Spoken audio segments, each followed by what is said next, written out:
Welcome to In Session, where we discuss the pivotal challenges facing Ohio with leaders who are stepping up to meet them. I'm Michelle Grimm. Ohioans believe that private medical decisions about abortion, contraception, and fertility treatment should be made by patients with their doctors, not state house politicians. This was made perfectly clear last November when voters passed the Right to Reproductive Freedom with Protections for Health and Safety, a new state constitutional amendment also known as Issue 1. But while access to reproductive health care is now a constitutional right, numerous laws restricting access remain on the books. My guests today are fighting to change that. Representatives Beth Liston and Anita Somani are two physicians who have become leading voices in Ohio on strengthening access to medical care. They've introduced House Bill 343, the Reproductive Care Act, to repeal unconstitutional state laws and reduce barriers to accessing abortion and reproductive health care. Representatives, welcome to In Session, and please tell me about your bill. Well, our bill basically does what people said they wanted with Issue 1 and ensures that people have access to reproductive care. So people watching this may wonder, so didn't Issue 1 override all of this? So why do we need this bill? So can you kind of explain why this bill is needed? Yeah, absolutely. So when you think about how our law is created or how our bill's created, we have the constitutional right now to reproductive rights. However, over the last 10 years, what I saw as an OBGYN is increasing restrictions on abortion care to the point where we lost clinics. We were unable to provide even simple services like pap smears and contraceptive care because of restrictive legislation. So we had things like paying for the burial of fetal remains. We had trap laws. We had what's called a transfer agreement, which required abortion providers to have an agreement with a hospital. That is not necessary. When you look at maternal mortality rates, it's actually safer to have an abortion than it is to be pregnant and have a delivery.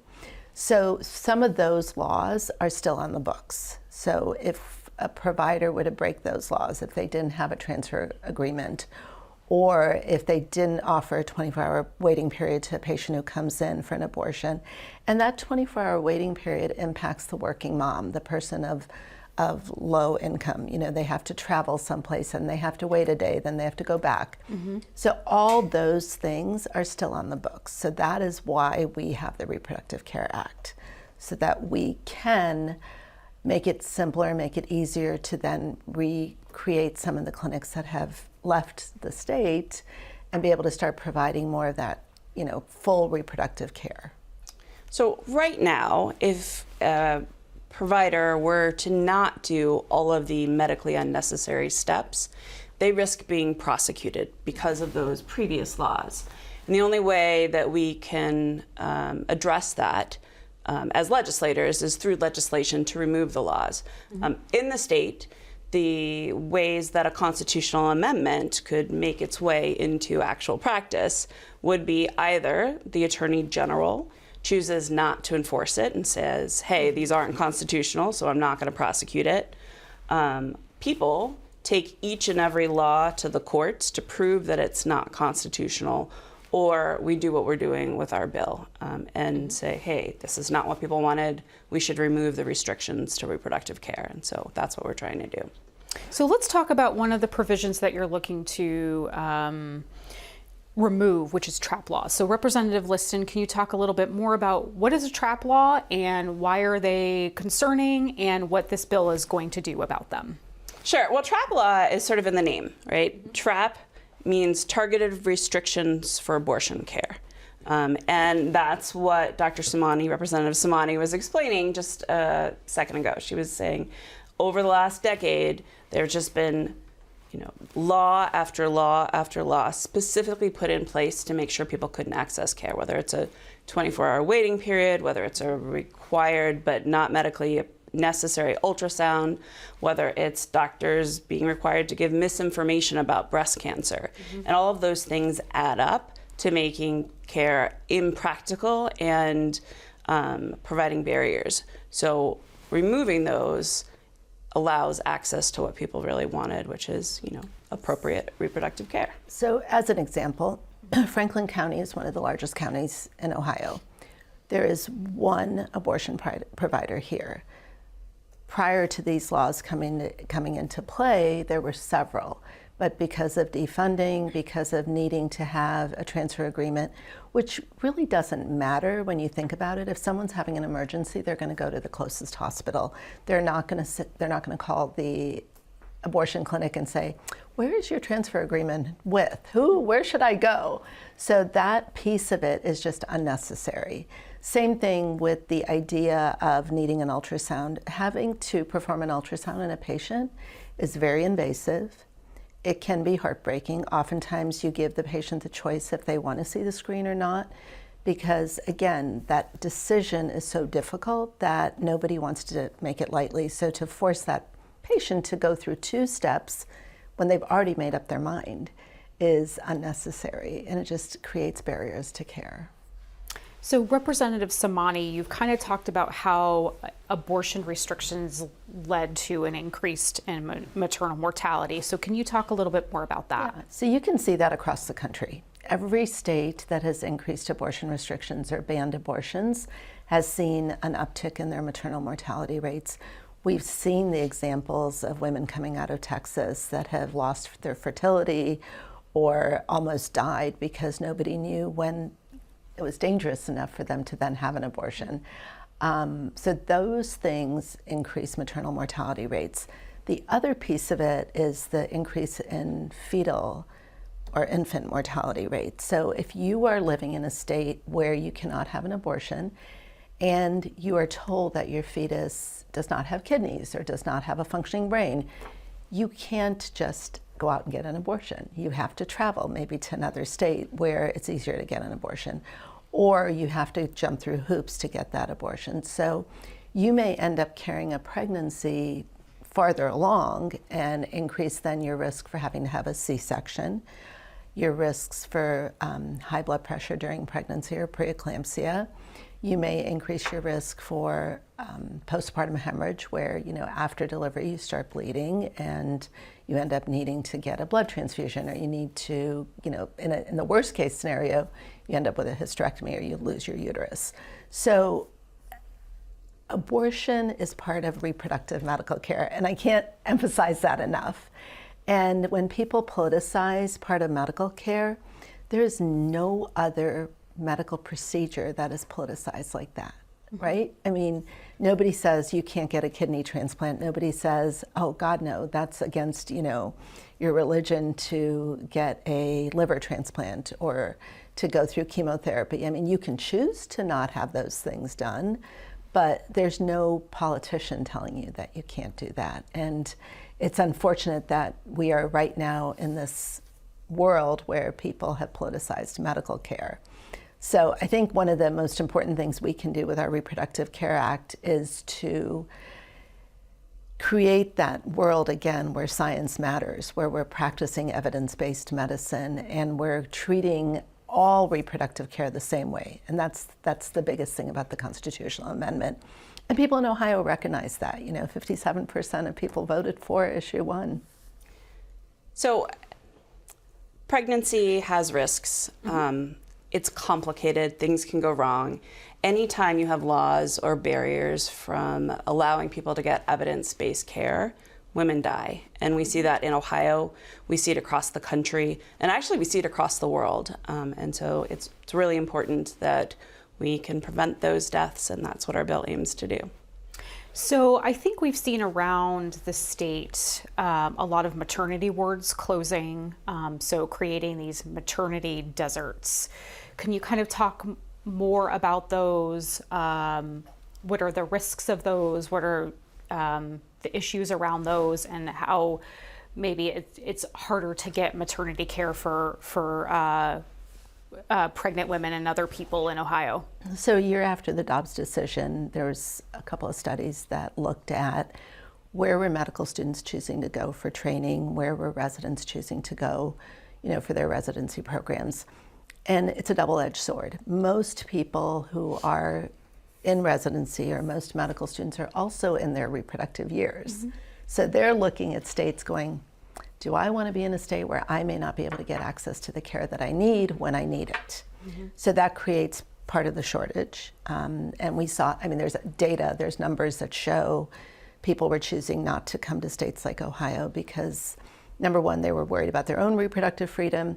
Number two, they were worried about the training that they would get. So when you don't have the ability to provide abortion training, when you don't have the ability to provide full spectrum care, you know, whether it's putting an IUD in or removing tubes for someone who wants a, you know, tubal ligation or self-injectomy, all those things impact that person's ability to provide care once they're out in practice. So those are the things that have led to a shortage here in Ohio. Talking to people who are recruiters, talking to people who recruit physicians to come to Ohio, they're struggling to get people to come here because these laws are really hard to convince people that, oh, it's not going to apply to you. You know, you'll be able to get care. So I think we really do need to recognize that it's upon us as legislators and politicians to make sure that if we are going to try to recruit businesses, if we're trying to recruit, you know, companies like tech companies to come here, we also need to have the infrastructure when it comes to healthcare. So talk to me more about data privacy and non-discrimination clauses in the bill. So what are those and why are they important? Well, we've seen women targeted around the country, and when people are trying to determine whether they're following the law and potentially accessing abortion when that's not something that's being allowed. We've seen examples of people collecting data on women's periods and tracking pregnancies, and clearly that's not what we want in Ohio. It's an invasion of privacy. It's a barrier to, you know, good care and women seeking help and seeking accurate counseling and medical advice because they are afraid that they'll be prosecuted for the information that they share. So I think it's really important that we protect that health information, both for the privacy aspect, but also because of the potential outcomes and the care that people receive. So that's part of the bill that can't be done, that Ohio citizens and women can't be targeted for their reproductive choices. So Ohio has some serious challenges of healthcare providers, both doctors and nurses. So what sort of impact do abortion restrictions have on the ability to meet that challenge? You know, Ohio over the last decade has enacted these targeted restrictions for providers, which means that doctors are really struggling to provide best care for their patients without fear of retribution. And in the last couple of years, bills have said that if doctors do not follow this particular procedure, then they may be prosecuted, right? That they are criminally liable for doing what they believe is best for their patient and what all guidelines might say is best for their patient. It's really hard to convince someone to practice in a state that threatens you with jail for taking care of people. So as another example, you know, when we had that period in 22 after the Dobbs decision was released, every hospital had cases of the 10-year-old, you know, that went over to Indiana to get an abortion. But more so, we saw, and I know in my practice we saw this, we had women come in. Normally, if you come in before the third trimester, before viability, and your water's broken and there's a risk of infection, you're automatically offered induction of labor or termination of the pregnancy. There's no question that that's the healthier thing to do, that that's the right medical thing to do. All of a sudden, we were in this space where, you know, the 6-week heartbeat bill was in effect. It was still in the courts, but there was no alternative. And so a lot of the training physicians, the residents, the people who are overseeing them, all of us were struck by the fact that now we had to go through legal or we had to go through an ethics committee. And they're not used to being on call. They're not the ones you call at 2 a.m. and, you know, wake up the lawyer and say, hey, you know, we have this situation. And they would say, well, how sick is the patient? Well, is that really the question you want to ask at 2 a.m? What you really want to know is, can I prevent this woman from ending up in the ICU with kidney damage or with, serious organ damage, and can I treat her early? But we weren't able to do that. That creates a huge conflict in physicians who are trying to do the best they can for their patients. So because of that, that also impacted people choosing to come here. If I was early in my practice, and perfect example, my daughter left, did her training here in Ohio and left to go out of state because she didn't want to deal with these restrictions. So what other sorts of policies should the General Assembly pursue to support women in Ohio? So Rep. Grimm, you and I just introduced a bill that I think is really critical to supporting women. So again, this is getting in the weeds, but TANF dollars were designed to help fund low-income women, to help them be able to access care, to be able to provide things, whether it's for women, men, children. And over the years, more and more of those TANF dollars have been directed to pregnancy crisis centers. 10 years ago, 5 years ago, people probably didn't know what they were. They would go into one of those clinics, distress centers or pregnancy centers, and think they were going in for prenatal care, going in for directive counseling, or even to get an abortion, because these clinics often locate themselves close to clinics that do provide comprehensive care. So that is something that our House bill will help to direct those dollars towards actual care as opposed to administrative and misleading, information. So I think that's really important to support. And then the Reproductive Technology Act. Again, looking at what happened in other states when Alabama said, well, we think embryos are people, so we don't think that, IVF should be legal. That through 1 out of 6 pregnancies are a result of IVF. So that is a lot of families that are impacted by the loss of that technology. And again, in order to be preemptive, having the Reproductive Technology Act to protect IVF here in Ohio, even though IVF is protected by Issue 1, we still need the legislation to protect it.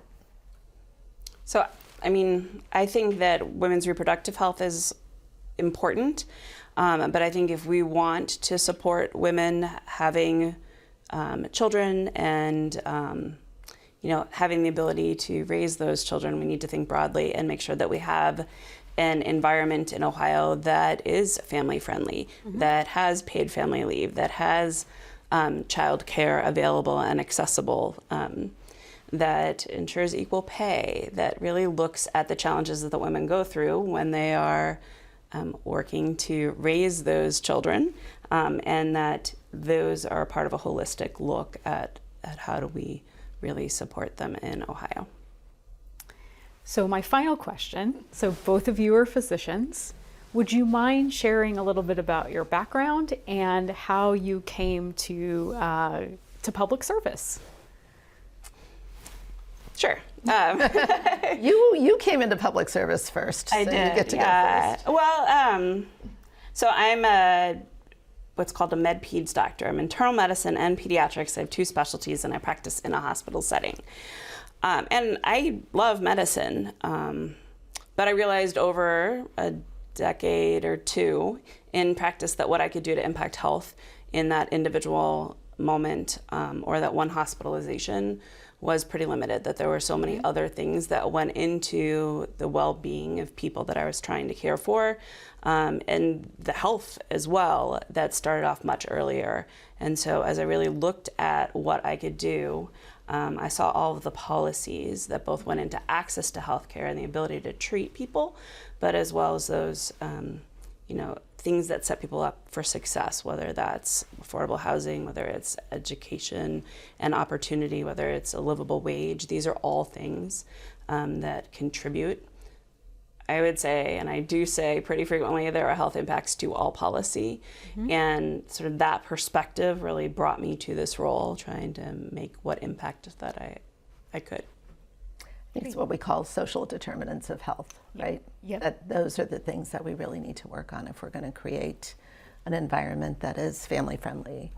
For me, I have practiced OBGYN for 30 years, really had no intention of going into politics, although did do a lot of advocacy work at the State House. I saw the writing on the wall over the last 10 years, seeing the restrictions that were happening. I even kind of said, oh, Roe v. Wade's going to get overturned, or, we need to legislate to protect abortion rights. But didn't actually think that was going to happen. And then the Dobbs decision was leaked in May, and that was right around the time that redistricting happened in Ohio. So I had the opportunity to run for office, and just like in the show Hamilton, I was like, I should probably be in the room where it happens. I mean, if we're going to have laws legislated at the state level when it comes to women's health and reproductive care, it only makes sense to have somebody who's an expert in that area. We've been focused on Ohio, right? And Ohio, amazingly, along with every other state that put reproductive rights on the ballot, supported reproductive rights. But what we need to understand is that if there is a national abortion ban, or if there are laws nationally that don't protect IVF or don't protect reproductive rights, then everything we did over the last 2 years is for nothing. It's completely wasted. So I do think that it's really critical, it's really important to think about how you're going to vote when November rolls around. Doctors, representatives, thank you so much for joining me today. That wraps up today's discussion. From our chamber to yours, thank you for tuning in. Until next time, stay informed, stay engaged, and remember that democracy is always in session.